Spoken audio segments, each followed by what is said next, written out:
Hello बच्चों, नमस्कार। तो एक बार फिर से हम आपके लिए एक नया लेक्चर लेकर आ गए हैं इनऑर्गेनिक केमिस्ट्री का। और इस लेक्चर में हम आपको कराने वाले हैं जो चैप्टर वह है D&A ब्लॉक। और इसके साथ साथ एक मेटलर्जी का जो होता है वो भी चैप्टर का कुछ इंपॉर्टेंट क्वेश्चन हम लोग करेंगे।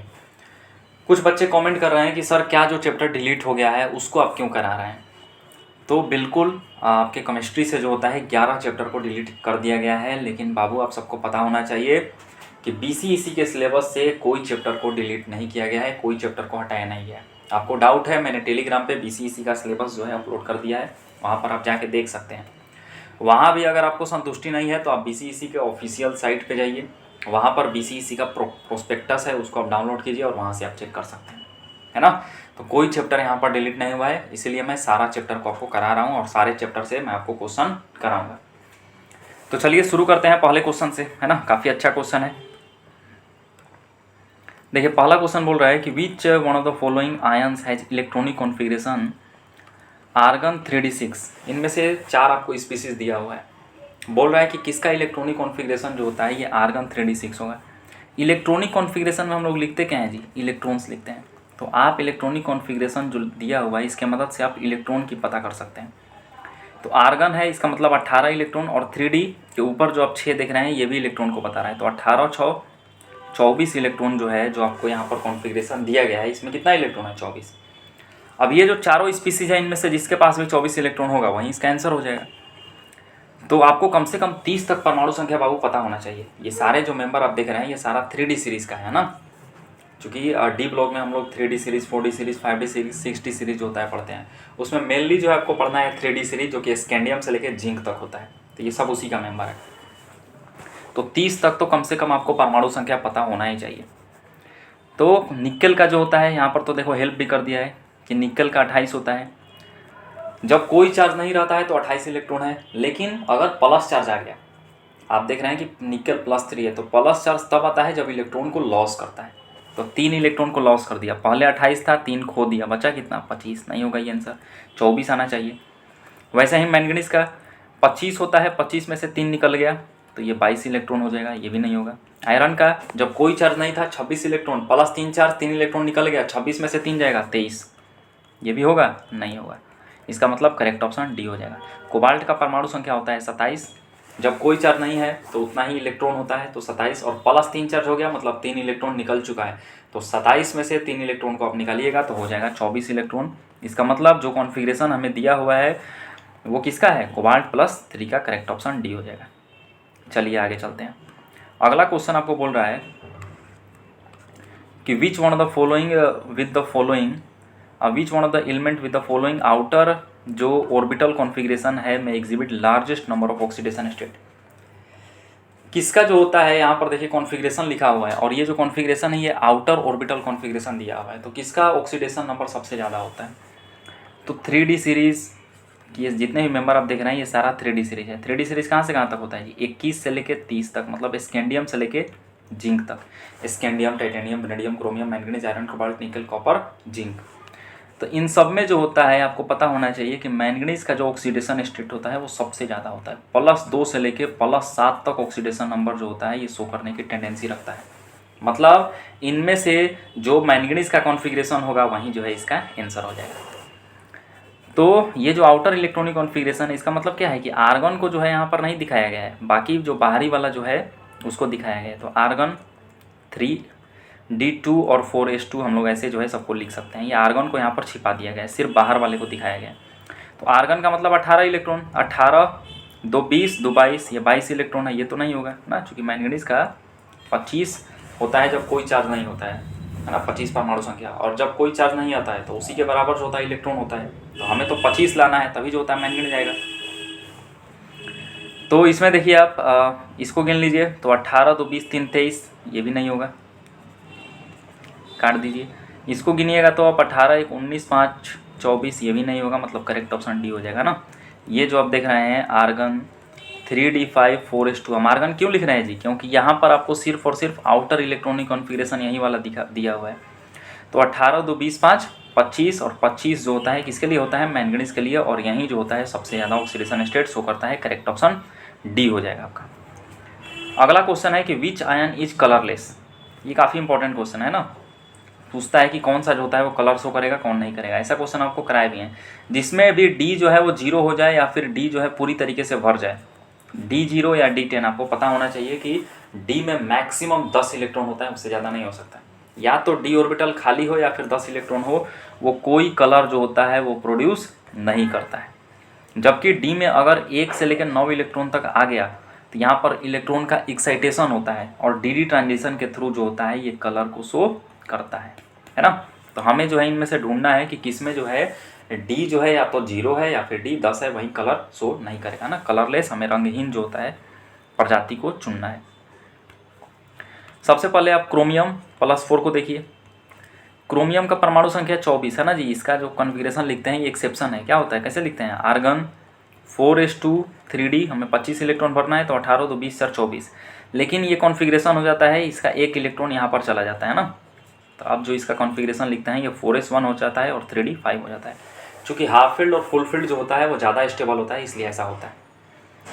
अब किसका बात कर रहा है, क्रोमियम +4 का है ना। क्रोमियम +4 का +4 कब आया होगा जी, जब 4 इलेक्ट्रॉन को लॉस किया होगा। 4 इलेक्ट्रॉन कहाँ से लॉस करेगा, पहले तो बाहरी सेल से। बाहरी सेल कैसे पहचानते हैं, जो भी बड़ा नंबर आपको दिख रहा है वो बाहरी सेल को बताता है। तो सबसे पहले इससे जो है ये एक इलेक्ट्रॉन निकलेगा, फिर तो जगह है नहीं तो फिर डी वाला इलेक्ट्रॉन निकलेगा।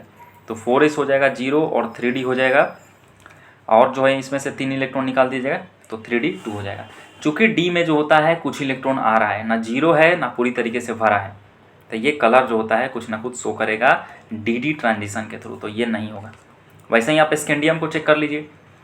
स्कैंडियम का होता है आर्गन है ना, परमाणु संख्या 21 होता है, तो आर्गन 4s2 3d1 होता है। हमें यहाँ पर क्या बोल रहा है, स्कैंडियम +3, मतलब 3 इलेक्ट्रॉन को निकाला गया है। निकाल लीजिए, कहाँ से निकलेगा, पहले ये s से 2 इलेक्ट्रॉन निकल जाएगा 0, और ये फिर 3d वाला भी क्या हो जाएगा 0। तो यहाँ पर आप देखिए 3d क्या आया 0 और 3d 0, मतलब d वाला 0 आया, तो वहाँ पर कोई डी ट्रांजिशन नहीं होगा और कोई कलर को प्रोड्यूस नहीं करेगा। करेक्ट ऑप्शन बी हो जाएगा। वैसे ही आप इन सब को चेक कीजिएगा तो डी में जो होता है वो 1 से लेकर 9 इलेक्ट्रॉन तक आएगा और ये सब कलर जो होता है वो शो करेगा। तो मोस्ट इंपॉर्टेंट है, इसको ध्यान रखिएगा। अगला क्वेश्चन बोल रहा है कि the stability of copper +2 is more than copper plus salt in aqueous solution due to. बिल्कुल, कॉपर प्लस जो होता है ये 2 है ना, कॉपर का जो होता है 2 ऑक्सीडेशन स्टेट होता है, एक +1 और एक +2 होता है। +1 वाले को हम लोग बोलते हैं क्यूप्रस और +2 वाले को बोलते हैं हम लोग क्यूप्रिक। तो प्लस वाला जो क्या होता है कि जब आप इसको हम लोग पानी में डालते हैं, एक्वस मीडियम में डालते हैं, तो ये ब्रेक कर जाता है, ये स्टेबल नहीं रह पाता है।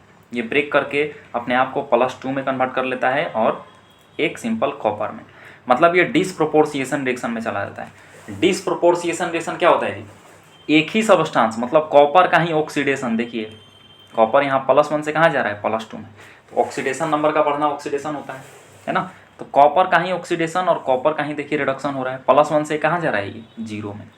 तो ऐसे रिएक्शन को बोलते हैं डिसप्रोपोर्शिएशन रिएक्शन, जो कि एक रिडॉक्स रिएक्शन का पार्ट है। तो ऐसा पूछ रहा है कि ऐसा क्यों होता है। ऐसा इसलिए होता है क्योंकि आप देखिए यहाँ पर जो होता है एक इलेक्ट्रॉन निकल कर और जो है छोटा हो गया, +2 चार्ज, मतलब इसमें से एक और इलेक्ट्रॉन जो होता है निकल चुका है। तो चूंकि उसका हाइड्रेशन एनर्जी जो होता है कॉपर +2 का जो होता है वो आयंस पानी में जो होता है वो ज़्यादा होता है, इसीलिए कॉपर प्लस जो होता है वो ब्रेक कर जाता है कॉपर +2 में। ये जो है मुख्य कारण दिया जाता है। तो आप करेक्ट ऑप्शन जो होता है वो डी बोल सकते हैं। चूँकि कॉपर +2 का साइज जो होता है वो छोटा होता है, इसका हाइड्रेशन एनर्जी ज़्यादा हो जाता है, इस वजह से ऐसा होता है। करेक्ट ऑप्शन आप डी टिक कर सकते हैं। चलिए आगे चलते हैं। अगला जो है आप मैच द कॉलम, और एक एक स्टेटमेंट जो है ये क्वेश्चन है जी, ये सिर्फ मैच द कॉलम ही नहीं है बल्कि एक एक स्टेटमेंट से क्वेश्चन बनाया जा सकता है। तो देखिए क्या बोल रहे हैं, the metal which रिवेल maximum number of oxidation state. कौन सा मेटल जो होता है वो सबसे ज़्यादा ऑक्सीडेशन स्टेट शो करता है, अभी हम आपको बताएं मैग्नीज। मैंगनीज जो होता है वो +2 से लेके +7 तक जो होता है वो शो कर सकता है। दूसरा बोल रहा है कि द मेटल ऑल्थो पूरे 3D ब्लॉक में considered not as transition. 3D series में जो होता है किसको जो होता है ट्रांजिशन मेटल नहीं कहा जाता है। तो पूरे डी ब्लॉक में Zn Cd Hg इनको ट्रांजिशन मेटल नहीं कहा जाता है। बाकी जितने भी डी ब्लॉक के मेटल हैं उनको ट्रांजिशन मेटल कहा जाता है, लेकिन Zn Cd है ना, जिंक कैडमियम और मरकरी को जो होता है वो ट्रांजिशन मेटल नहीं कहा जाता है, क्योंकि इसमें जो डी होता है वो पूरी तरीके से भरा होता है। ना कि सिर्फ इस पर कोई चार्ज हो उस वक्त, बल्कि इस पर कोई चार्ज आता है तब भी जो होता है उस स्टेट में डी जो है वो पूरी तरीके से भरा होता है। तो ऐसा जब स्टेट ही होता है तो उसको बोलते हैं नॉन ट्रांजिशन मेटल। तो 3D सीरीज में कौन जो है, जिंक ही होता है जो कि नॉन ट्रांजिशन मेटल होता है। तो बी का हो जाएगा चौथा। तीसरा बोल रहा है the metal which does not exhibit variable oxidation state, the correct option इसका हो जाएगा सी का पहला। बोल रहा है कि कौन सा ऐसा मेटल है जो सिर्फ और सिर्फ एक ही ऑक्सीडेशन स्टेट शो करता है, मतलब वेरिएबल अलग अलग ऑक्सीडेशन नंबर को नहीं शो करता है। तो आपको ध्यान रखना है कि स्कैंडियम ही एक ऐसा प्रजाति है जो कि सिर्फ और सिर्फ +3 ऑक्सीडेशन स्टेट को शो करता है, इसके अलावा और कुछ नहीं शो करता है। अगला बोल रहा है कि the metal which in +1 oxidation state in aqueous medium undergoes disproportionation reaction. अभी बोले कौन पूछ रहा है कि कौन सा ऐसा मेटल है जो कि +1 ऑक्सीडेशन स्टेट में रहता है लेकिन जब पानी में डालते हैं तो डिसप्रोपोर्शिएशन रिएक्शन हो जाता है। अभी देखिए कॉपर को जब पानी में डालते हैं तो कॉपर +2 और कॉपर में कन्वर्ट हो जाता है, मतलब वो डिसप्रोपोर्शिएशन रिएक्शन में चला जाता है। तो डी का यहाँ पर मैच करेंगे दूसरा। तो हमने सारा आपको एक्सप्लेन करके बता दिया। अब चलिए मैच करते हैं ए का तीसरा। आपको ऐसा नहीं करना है ना, आपको एक मैच करना है, ऑप्शन देखना है, वहाँ से आपको टाइम बचाना है अगर मैच द कॉलम है तो ए का तीसरा देखिए, बी में नहीं दिख रहा है, ए में नहीं दिख रहा है, ए भी अब ऐसे ही काट दीजिए। उसके बाद बी का जो होता है बोल रहा है यहाँ पर बी का जो होता है चौथा है ना, बी का यहाँ पर हम चौथा टिक किया है। कौन सा जो होता है ट्रांजिशन मेटल नहीं होता है तो जिंक। तो बी का चौथा आपको इसी में दिख रहा है, करेक्ट ऑप्शन आपका सी हो जाएगा ना। चलिए आगे चलते हैं। अगला बोल रहा है कि KMnO4 act as an oxidising agent in alkaline medium. बिल्कुल सही है। When alkaline KMnO4 is treated with Ki, iodide ion is oxidized to। बहुत अच्छा क्वेश्चन है जी, ये हम आपको बताए भी थे कि ये क्या बोलते हैं जी, परमैग्नेट इसको बोला जाता है। MnO4 माइनस को परमैग्नेट, यहाँ पर मैग्नेट जो होता है ये +7 स्टेट में होता है। तो आपको 135 बना के जो है वो ट्रिक भी हम आपको बताए थे कि बेसिक मीडियम में क्या होता है, न्यूट्रल या अल्कलाइन मीडियम में क्या बनता है। तो सारा वीडियो जो है जो पहले करा चुके हैं वही वाला क्वेश्चन जो है वैसा ही क्वेश्चन जो है अब लेकर मैं रिपीट नहीं करना चाहता हूँ, फ्रेश क्वेश्चन आपको कराना चाहता हूँ। और जितना ज़्यादा से ज़्यादा क्वेश्चन हो सके मैं उसके लिए प्रैक्टिस कर रहा हूँ। तो उतना डिटेल में भी हम आपको यहाँ पर नहीं बता पाएंगे, है ना, लेकिन जितना पॉसिबल हो सकेगा, जितना मुझे लगेगा कि बताना चाहिए उतना मैं आपको बताऊँगा। तो देखिए बात कर रहा है अल्कलाइन मीडियम का, अल्कलाइन मीडियम या फिर इसी को न्यूट्रल मीडियम के नाम से जानते हैं। तो MnO4 माइनस जो होता है न्यूट्रल मीडियम में ये कन्वर्ट हो जाता है MnO2 में। और ये जो MnO4 माइनस बोल रहा है कि यहाँ पर क्या है जी, Ki को जब ब्रेक कीजिएगा तो यहाँ से आयोडाइड आयन मिलेगा। ये जो है इसी न्यूट्रल और अल्कलाइन मीडियम में ये आयोडाइड आयन को किस में कन्वर्ट करता है, तो MnO4 माइनस मतलब पर मैग्नेट खुद तो कन्वर्ट हो रहा है अब देखिए MnO2 में, लेकिन ये जो I माइनस है इसको कन्वर्ट कर देता है IO3 माइनस, इसको बोलते हैं आयोडेट आयन। किस में कन्वर्ट करता है जी, आयोडेट आयन में। किस मीडियम में, अल्कलाइन बोल सकता है या फिर न्यूट्रल बोल सकता है। तो करेक्ट ऑप्शन आपका हो जाएगा सी वाला। यही अगर आपसे पूछता है कि बताइए सेम वही है ना, पर मैग्नेट है और I माइनस को, लेकिन अगर मीडियम जो है एसिडिक कर दिया जाए, अम्लीय मीडियम कर दिया जाए तो दोनों चेंज हो जाएगा। अब MnO4 माइनस जो है ये अम्लीय मीडियम एसिडिक मीडियम में जो है खुद को Mn+2 में कन्वर्ट कर लेता है और I माइनस को किस में कन्वर्ट करता है, I2 में। ये मोस्ट इंपॉर्टेंट क्वेश्चन है, ऐसा हम कराई भी थे, है ना। तो अगर एसिडिक मीडियम यहाँ पर दिया रहता अल्कलाइन की जगह पे तो ए हो जाता, लेकिन आपको अल्कलाइन दिया है तो यहाँ पर IO3 माइनस आयोडेट आयन जो है ये मतलब आयोडाइड आयन को किस में कन्वर्ट कर देता है, आयोडेट आयन में। तो करेक्ट ऑप्शन आपका सी हो जाएगा। आगे चलते हैं। अगला बोल रहा है कि the calculated spin only magnetic moment chromium का। सबसे पहले तो मैग्नेटिक मोमेंट का फार्मूला आपको पता होना चाहिए, ये होता है √n × n+2, जहाँ n क्या है जी, n है number of unpaired electrons, unpaired electron की संख्या है। किस में पूछ रहा है, Cr+2 में। तो सबसे पहले अभी हम आपको क्रोमियम का जो होता है कॉन्फ़िगरेशन लिखने का बताएं कि आर्गन 4s1 3d5 एक्सेप्शन है, ये एक क्रोमियम एक्सेप्शन है और एक कॉपर है। कॉपर का कैसे लिखते हैं, आर्गन 4s2 हर जगह लिखते हैं, लेकिन यहाँ पर क्या हो जाता है 4s1 और 3d10। ऐसा इसलिए होता है, यहाँ पर 3d5 और यहाँ पर 3d10 इसलिए होता है क्योंकि हाफ फील्ड और फुल फील्ड वाला ज़्यादा स्टेबल होता है ना। तो डायरेक्ट अभी आपसे कॉन्फ़िगरेशन ही पूछ लेता है कि बताइए कॉपर का कौन सा कॉन्फ़िगरेशन सही है या क्रोमियम का कौन सा सही है, इसलिए इन दोनों का पूछता है क्योंकि एक्सेप्शन है ना। खैर हम इसमें आते हैं। अब किससे पूछ रहा है मैग्नेटिक मोमेंट, क्रोमियम+2 का। तो देखिए +2 आया है, इसका मतलब इलेक्ट्रॉन कहाँ से निकलेगा, पहले जो है एक इलेक्ट्रॉन एस वाले से निकल जाएगा और फिर एक इलेक्ट्रॉन जो है इससे निकलेगा, तो ये हो जाएगा 3d4। अब देखिए यहाँ पर जो होता है, अब 3d4 को जो होता है डी ऑर्बिटल में सजाइए। डी के पास 5 डब्बा, उसमें 4 इलेक्ट्रॉन को फिल करना है। कैसे फिल करते हैं, 1 2 3 4 इस टाइप से। तो ये जो आप सिंगल वाला देख रहे हैं इसी को तो बोलते हैं अनपेयर्ड। तो यहाँ पर n कितना आया, 4। अब आप इसमें 4 पुट कीजिए, आपको आंसर मिल जाएगा। लेकिन हम आपको एक सिंपल ट्रिक बताते हैं कि जितना भी अनपेयर्ड आता है, जैसे मान लीजिए 4 आया, तो आपका जो आंसर आएगा आप इसमें पुट करने के बाद वो 4 के ही टर्म में आएगा। करेक्ट ऑप्शन ए हो जाएगा। अगर मान लीजिए अनपेयर्ड जो होता है यहाँ पर 5 आ जाता है, तो आंसर आपका 5 के टर्म में ही आता। अगर 3 आता तो आंसर आपको 3 के टर्म में ही आएगा इस फार्मूला में पुट करने पर।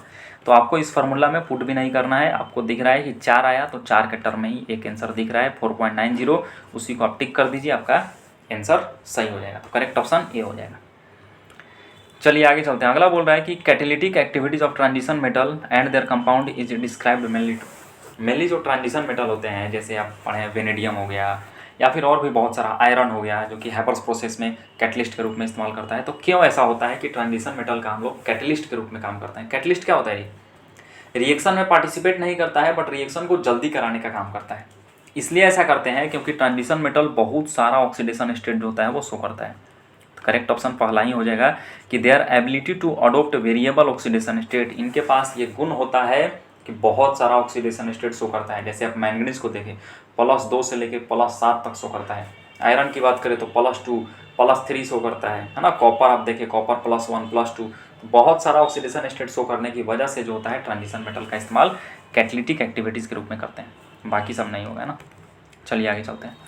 अगला बोल रहा है कि bell metal is an alloy of. Bell metal क्या होगा, तो देखिए बेल मेटल कुछ होता नहीं है, ब्रोंज का ही जो होता है एक अदर फॉर्म है ना। ब्रोंज आपको बताए थे कि 3 जो है आपको एलॉय याद रखना है। ब्रास किससे बनता है जी, कॉपर और जिंक से, है ना, कॉपर और जिंक। ब्रोंज भी आपको बताए थे, कॉपर और एसएन को बोलते हैं टीन। और एक आपको बताए थे जर्मन सिल्वर, इनको एकदम याद करके जाना, जर्मन सिल्वर, कॉपर, जिंक और इसके साथ साथ निकेल आ जाएगा। तो बेल मेटल जो होता है कुछ होता नहीं है, ब्रास का ही जो होता है एक दूसरा फॉर्म है। बस इसमें क्या होता है कि टीन की मात्रा जो होती है बेल मेटल में वो ज़्यादा हो जाता है। तो करेक्ट ऑप्शन आपका बी हो जाएगा, है ना। ब्रोंज किससे मिलकर बनता है, कॉपर और टीन से। तो सेम ब्रोंज का ही जो होता है एक अदर फॉर्म है। बस बेल मेटल में क्या होता है कि टीन जो आप यहाँ पर देख रहे हैं एसएन, इसकी संख्या, इसकी परसेंटेज जो होता है वो ज़्यादा हो जाता है, तो उसको बोलते हैं बेल मेटल।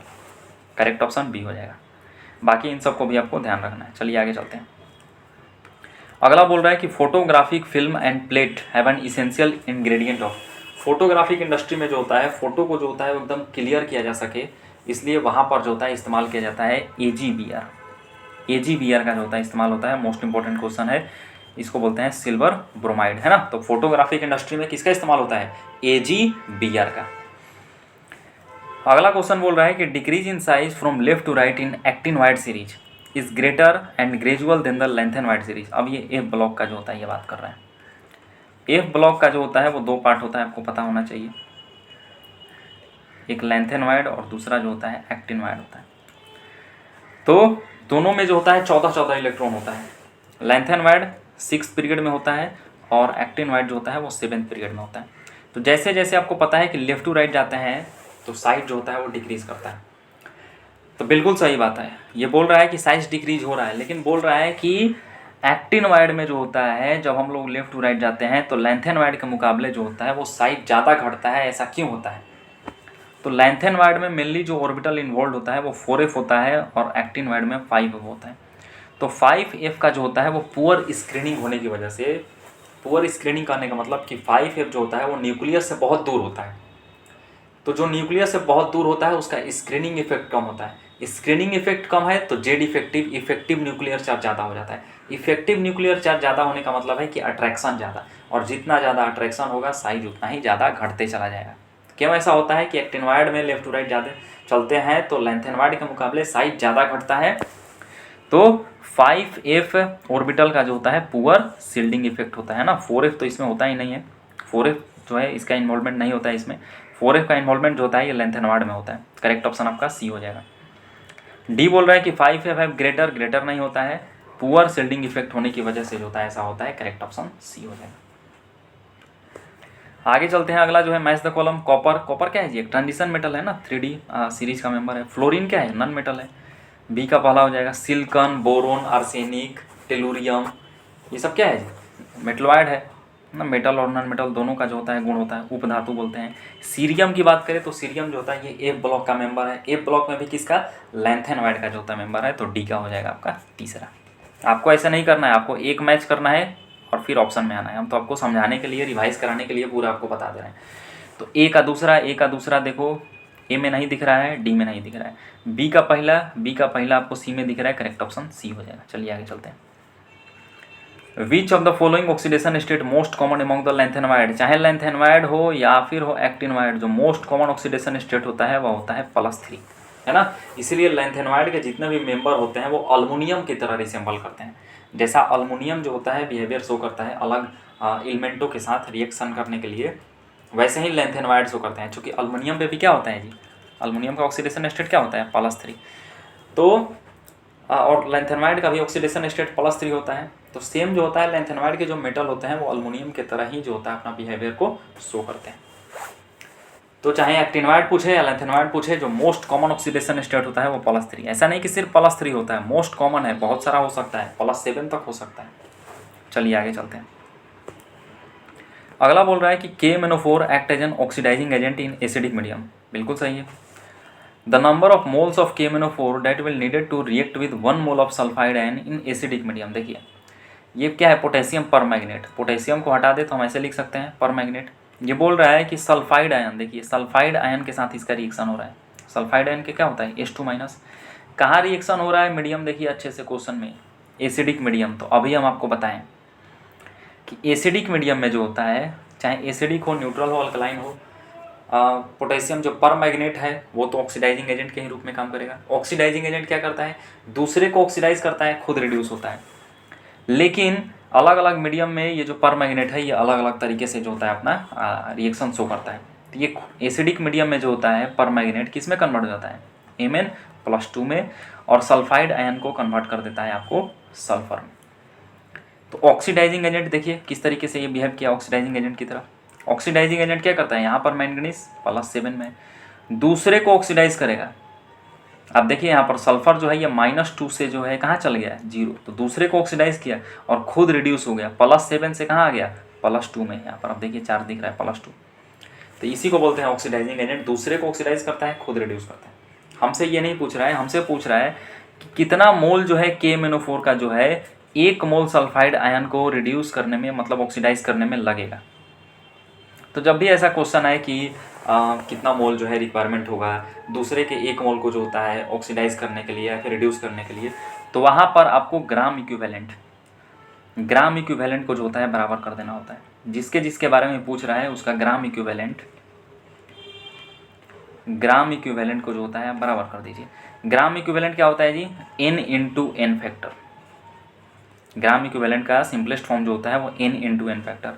तो हमें पर मैग्नेट और सल्फाइड आयन के बारे में पूछ रहा है, तो इन दोनों का जो होता है N फैक्टर बराबर कर देंगे। तो मैग्नेट इसके लिए जो होता है पर मैग्नेट के लिए हम मान लेते हैं कि N1 × N फैक्टर 1 बराबर, सल्फाइड आयन के लिए मान लेते हैं कि इसका मोल N2 है और N फैक्टर जो होता है वो इसका नाम देते हैं N फैक्टर 2। बस हो गया ख़त्म।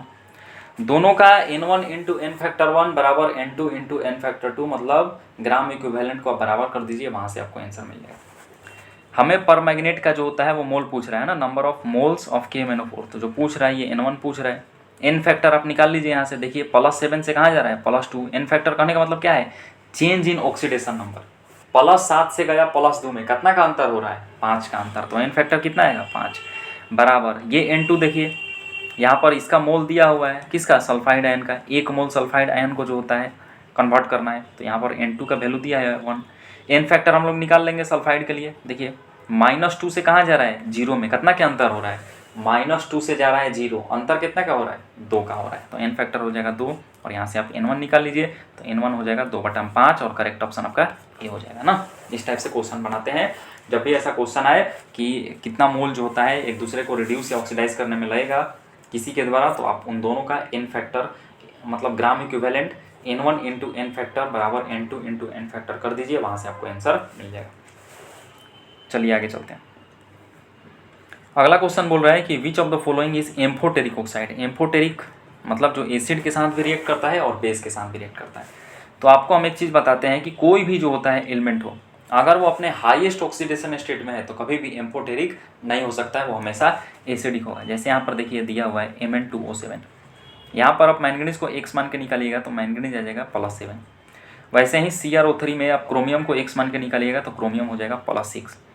तो मैंगनीज का जो हाईएस्ट ऑक्सीडेशन स्टेट होता है वो +7 होता है और क्रोमियम का जो होता है वो +6 होता है। तो अपने एलिमेंट जो होता है वो अपने हाईएस्ट ऑक्सीडेशन स्टेट में वो एसिडिक नेचर का होता है। तो ये दोनों तो नहीं ही होगा, है ना, ये वाला नहीं होगा एम्फोटेरिक, CrO3 भी नहीं होगा, Cr2O3 बिल्कुल एम्फोटेरिक होता है, CrO जो होता है ये एम्फोटेरिक नहीं होता है, CrO जो होता है ये बेसिक होता है, CrO3 जो होता है ये एसिडिक होता है। ये पूरा NCERT का डाटा है बाबू। Cr2O3 जो होता है ये आपको एम्फोटेरिक होता है ना। तो एक CrO2O3 होगा। देखिए वेनेडियम वाला भी 3 ऑक्साइड आपको दिया हुआ है। एक V2O3 ये बेसिक होता है, एक V2O4 होता है ये इससे कम बेसिक होता है, लेस बेसिक होता है, और एक होता है V2O5 डाइवेनेडियम पेंटाऑक्साइड, ये आपको एम्फोटेरिक हो जाता है। तो सब हम आपको बता दिए। तो एम्फोटेरिक जो होता है आपको Cr2O3 मिलेगा और एक मिलेगा V2O5। तो करेक्ट ऑप्शन आपका हो जाएगा V2O5 और Cr2O3 करेक्ट ऑप्शन पहला ही हो जाएगा। बाकी सब जो आप देख रहे हैं यहाँ पर Mn2O7 एक बार फिर से हम बता देते हैं, ये क्या है, एसिडिक है। क्यों एसिडिक हुआ है, यहाँ पर अपने हाईएस्ट ऑक्सीडेशन स्टेट में है मैंगनीज, इसलिए। CrO3 भी एसिडिक होता है, Cr2O3 एम्फोटेरिक, CrO बेसिक होता है, V2O5 एम्फोटेरिक होता है, V2O4 लेस बेसिक होता है और एक V2O3 इन सबसे जाता है ज़्यादा बेसिक होता है। इसमें कोई एसिडिक वाला पार्ट नहीं होता है। करेक्ट ऑप्शन ए हो जाएगा। एम्फोटेरिक पूछ रहा है तो ये वाला हो जाएगा। अगला बोल रहा है कि गैडिलोनियम जो होता है belong to 4F series. 4F series मतलब लेंथेनॉइड सीरीज का बात कर रहा है ना, उसी में गैडिलोनियम आता है। परमाणु संख्या इसका 24 होता है, बिल्कुल सही है। Which of the following correct electronic configuration of gadolinium. Gadolinium का इनमें से करेक्ट इलेक्ट्रॉनिक कॉन्फिगरेशन क्या है। GD लिखते हैं इसको, परमाणु संख्या होता है 64। तो आप इसका कॉन्फिगरेशन लिख दीजिए। इसके नियरेस्ट नोबल गैस कौन आ जाएगा, जेनॉन हो जाएगा। उसके बाद 6, 4, 5, 6 हम लोग लिखते हैं और SFDP हम लोग लिखते हैं। तो जेनॉन लिख दिया मतलब 54 इलेक्ट्रॉन हो गया। हमें कितना इलेक्ट्रॉन भरना है जी, 64 इलेक्ट्रॉन। तो 54 तो 56 मैक्सिमम फिलिंग करते जाइए और इसमें आ जाएगा 56, 8, 64 हो गया। मतलब इन दोनों में क्या हो जाएगा, 0, 0 हो जाएगा। लेकिन ये वाला जो कॉन्फ़िगरेशन हो जाता है ये गलत हो जाता है। ये जो आप कॉन्फ़िगरेशन लिखे ये आपका हो जाता है गलत, ये एक्सेप्शन हो जाता है ना, ये एक्सेप्शन है, इसीलिए आपसे पूछा गया।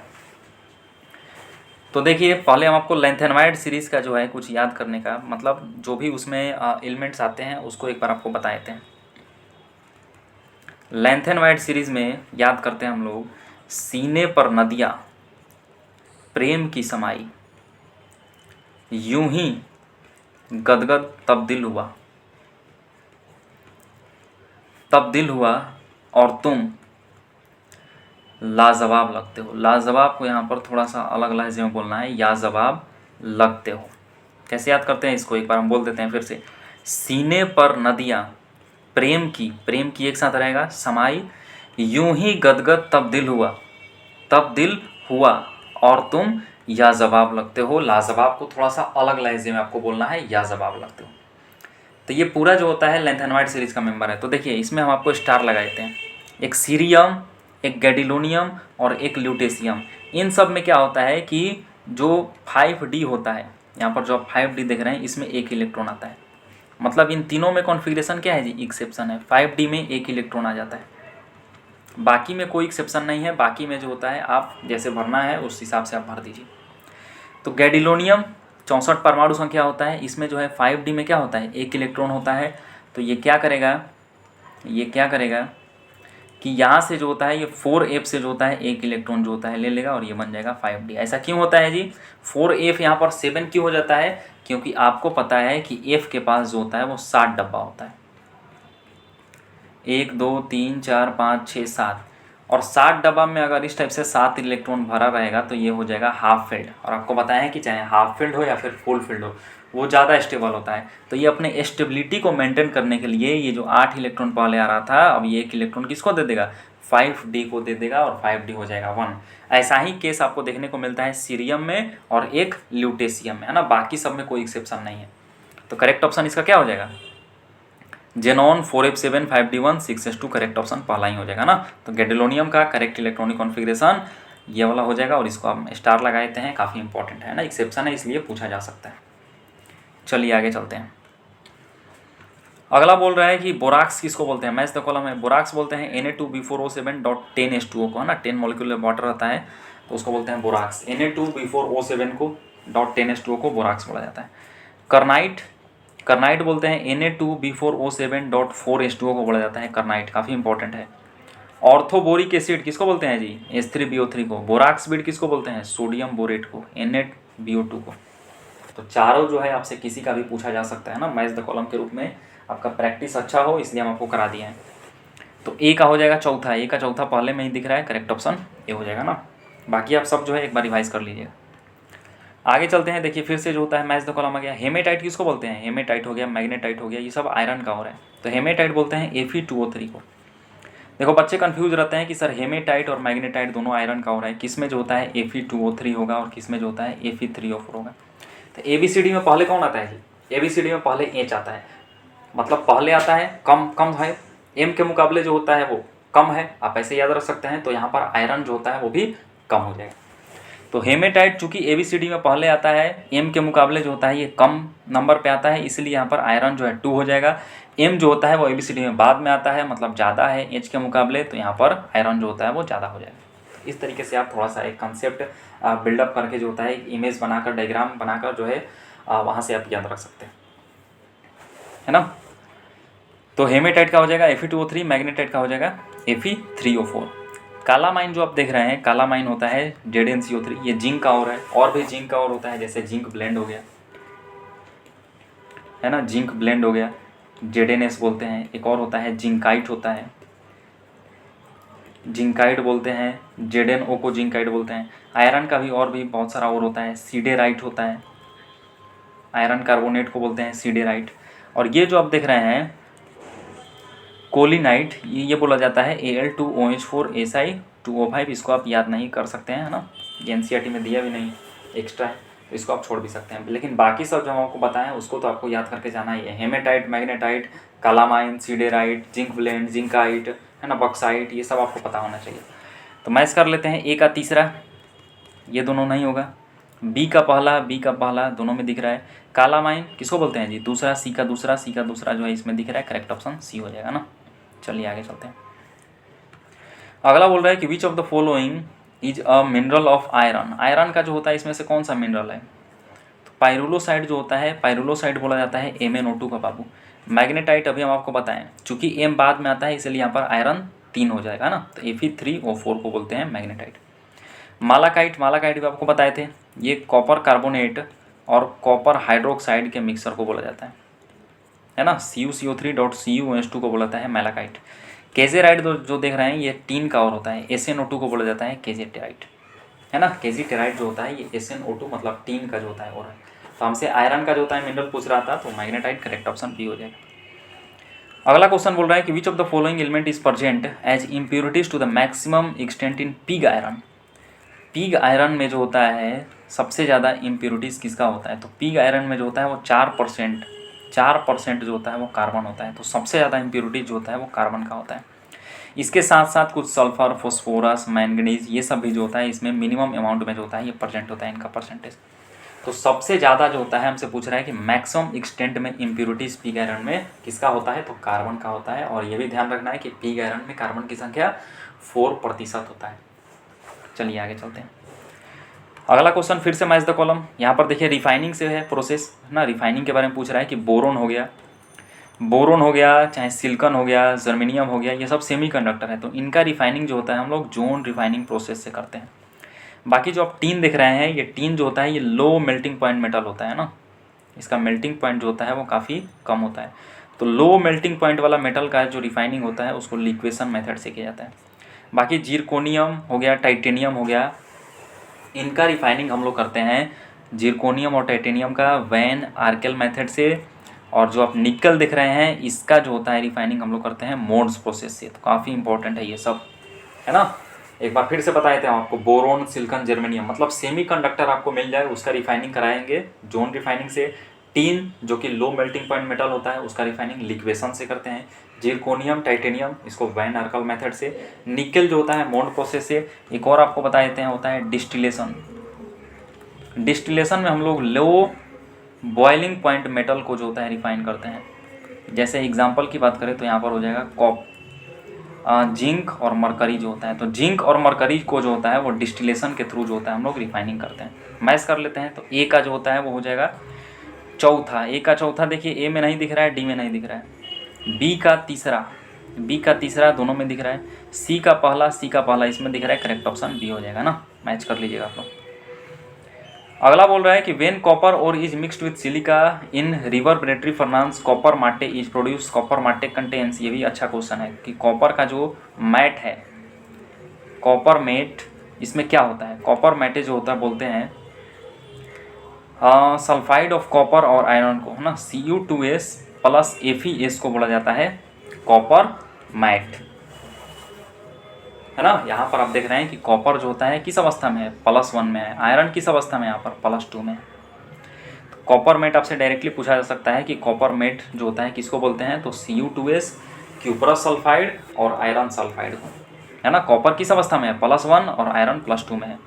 सल्फाइड ऑफ कॉपर, कॉपर यहाँ पर +2 बोल रहा है, ये नहीं होगा।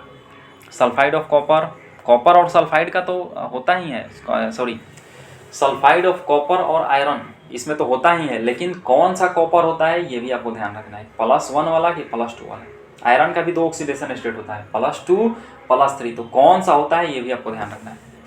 तो बी वाला भी नहीं होगा। सी में देखो सल्फाइड ऑफ कॉपर 1 और आयरन 2 वाला बिल्कुल सही है ना। यहाँ पर आयरन +2 वाला है और कॉपर +1। करेक्ट ऑप्शन सी हो जाएगा। चलिए आगे चलते हैं।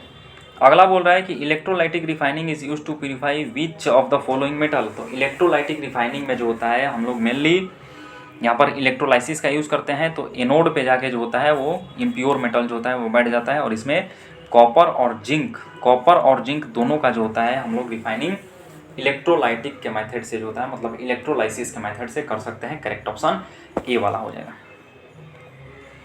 तो ये रहा आपका काफ़ी अधिक इंपॉर्टेंट क्वेश्चन जो होता है D&A ब्लॉक और मेटलर्जी का। मैंने जल्दी क्वेश्चन को कराने की कोशिश की, और जो इंपॉर्टेंट कंसेप्ट था साथ में वो भी हम आपको बताने की कोशिश की। तो अगर आपको वीडियो अच्छा लगा है तो आपको लाइक करना है, सब्सक्राइब करना है, शेयर करना है और बने रहना है हमारे साथ, क्योंकि एग्ज़ाम नज़दीक आ गया है।